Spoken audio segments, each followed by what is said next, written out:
नफिल या सुन्नत पढ़ते हुए नमाज खड़ी हो गई तो अब क्या करना चाहिए।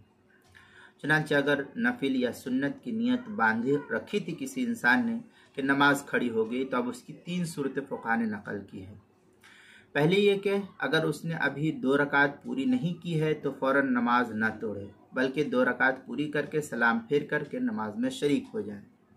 दूसरे कि अगर सुन्नत की तीसरे रकात के लिए खड़ा हो चुका था मगर अभी सजदा नहीं किया तो लौट कर कायदे में आकर सलाम फेर दे और जमात में शरीक हो जाए।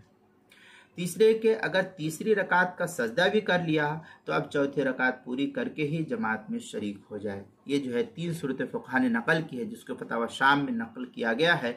वशारिउ फ़ी नक़्ल ला यक़्ता मुतलक़न व युतिम्मुहु रकअतैन दुर्र मुख्तार। आगे है सुम्मा इअलम अन्न हादिही कुल्ला हैसु लम यक़ुम इला सालिस। इस तरीके की इबारत जो है फतवा शामी जो कराची का छपा हुआ नुस्खा है उसकी दूसरी जिल्द सफ़ा 507 किताबुल मसाइल पहली जिल्द सफ़ा 418 और 419 पर भी इसको नकल किया गया है।